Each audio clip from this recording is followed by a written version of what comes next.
Hey everyone, hope you had a great weekend. I thought Monday morning I'd do a quick little video and break down what happened, my reaction to the games over the weekend. We had the AFL Grand Final with the Brisbane Lions winning very comfortably, 120 points to 60 against the Sydney Swans.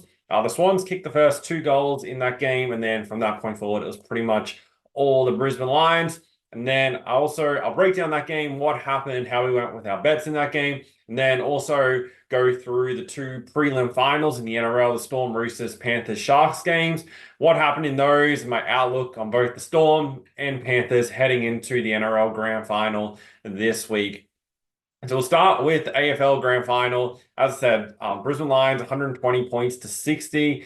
They had 30 scoring shots to 15. So one thing I always pay attention to is the number of scoring shots for each side, not just the total score. Sometimes if teams had a kick streak, they would have won matches. So that's something to always pay close attention to. But when we analyzed this game last week leading into it, I thought the Brisbane Lions would win. I was happy taking them as the underdog going into this game.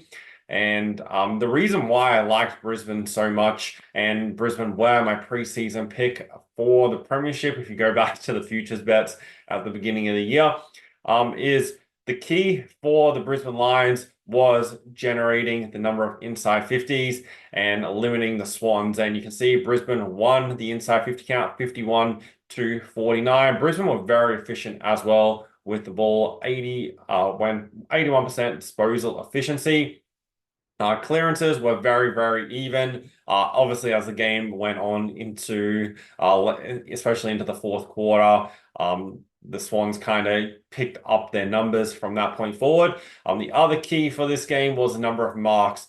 Brisbane Lions, 158 marks. That's a huge number. I think it's close to a season high for them. And the thing is, as we knew going into this game, Brisbane got 100 marks, so they're going to be very, very hard to beat. They also had 22 marks inside 50, so dominated the Swans there, 22 to 9. The game really went according to script in terms of the Brisbane Lions. Break even in the clearances, win the inside 50 count, limit the Swans' number of inside 50s, just because the Swans are an efficient side when they go inside the forward 50. However, that also wasn't the case. Not only did they lose the inside 50 count, they also only went at 38% inside 50 compared to the Lions 66%.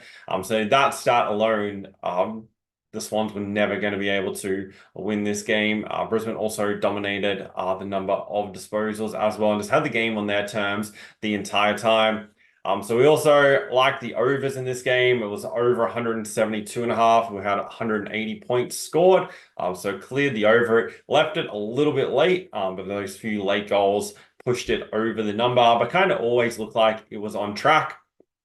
Will Ashcroft was the Norm Smith medalist. He had 1 goal, 30 disposals, and 5 marks, 3 tackles, and 5 clearances. Obviously, the other key elect for the Norm Smith would have been Lachie Neale with 35 touches and 8 marks, 3 tackles, 9 clearances.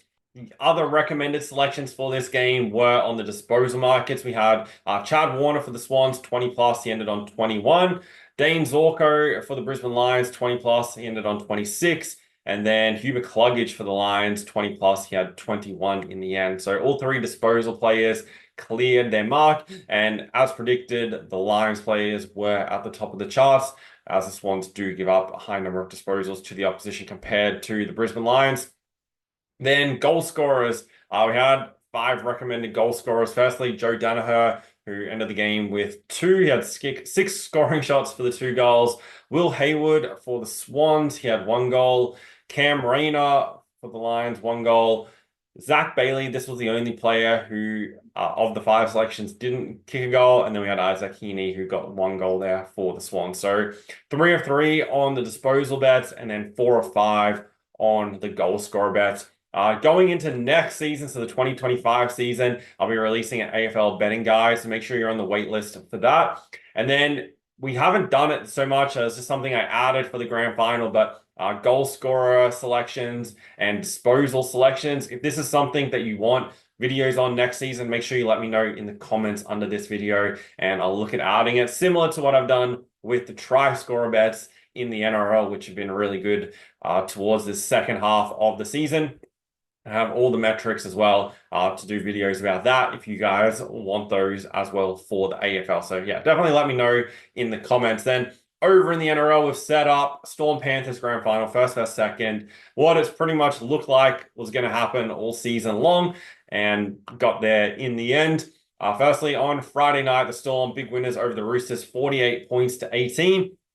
Lindsay Collins for the Roosters was knocked out in the first tackle of the game, resulting in a sin bin against the Storm. Daniel Tupou scored a try during that sin bin, which was the first of our try scorer bets this week. So he got on the board early, also a penalty goal there after a penalty there against the Storm. So early on, it was 6-0 to the Roosters, but pretty much from that point forward, the Storm scored 22 unanswered points. Roosters got a couple of quick tries on the other side of halftime through Terrell May and Nat Butcher, both in quick succession. That bridged the gap back to 22-18, and then you kind of thought, okay, is there somewhat of a minor chance here for the Roosters? But then from that point forward, Jerome Hughes went over for a try, Pappenhausen, and then Munster scored a double late in the game to make it 48 points to 18 overall in the end. The Storm completed at 87%, so the previous game against the Sharks, they completed 95%, so they've gone 95-87 in their two finals games so far. All their other metrics was fairly standard. Line breaks were up 9 line breaks compared to the Roosters 4, so slightly above average on the line breaks. But it was a very clinical performance from the Melbourne Storm. 27 missed tackles.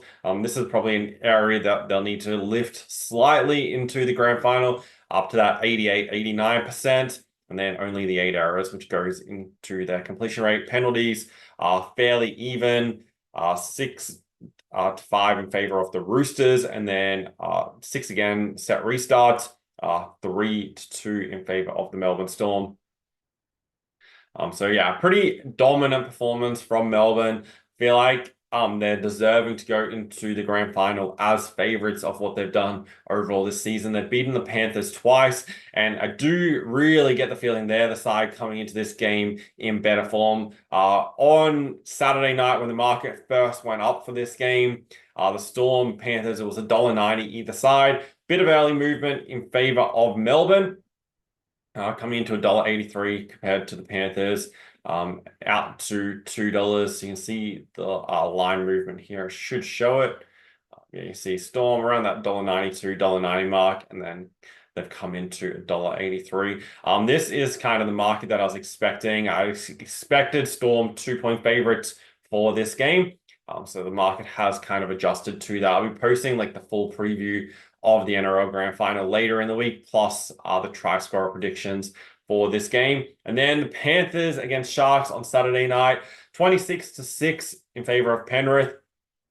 This game was like there was a bit of rain around throughout the game, which led to some pretty poor completion rates. Penrith still went at 79%, so pretty good. But Cronulla shot themselves in the foot, going at 71%, which obviously to beat Penrith, as we spoke about in the preview, they're going to need to complete 85% or better and not make any mistakes, build the pressure, which they really weren't able to do. Not able to generate much pressure at all on the Panthers line. Penrith, 54% possession, over 2,000 run meters, 600 plus post-contact meters, 5 line breaks to 1. It was a very good performance. I do think the final score is a touch misleading, the 26-6.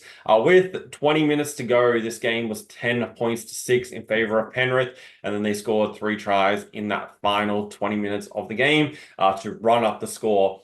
So definitely just keep that in mind.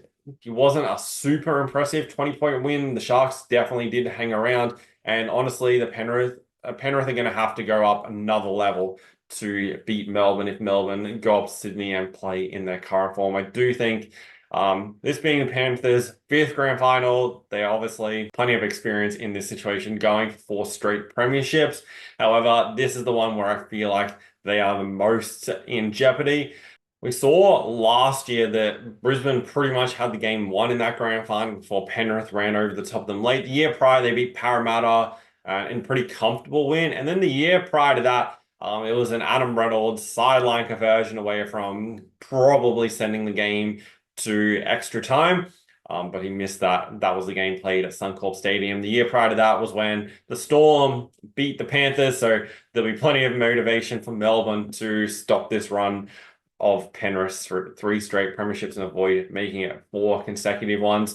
We're going to cover all that in the preview later in the week. I just wanted to do a recap on my thoughts of these games so far, and especially these teams leading into the grand final. So make sure you stay tuned, have your notifications on so you don't miss when I post up the preview, and then also the try scorer video for the game being played on Sunday night. 6:30 p.m. is kickoff.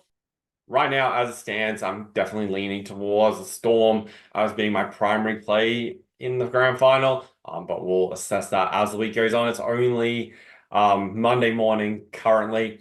Also, for anybody interested, today is the last day to join the racing show and get the 50-unit profit guarantee for the Spring Carnival. I'll put the link to that in the description. So if you want to go through, set up your account, get all joined up. We don't make at least 50 units during the Spring Carnival, so through to the end of November, then you get your membership extended for an additional 3 months free. Like, a lot of people, when it comes to racing, like, aren't even willing to offer much form of a guarantee. But I always have a 100-unit profit for the yearly guarantee, and then I've added a 50-unit guarantee for the Spring Carnival. Otherwise, you get 3 months of the racing show completely free, so right the way through to the end of February.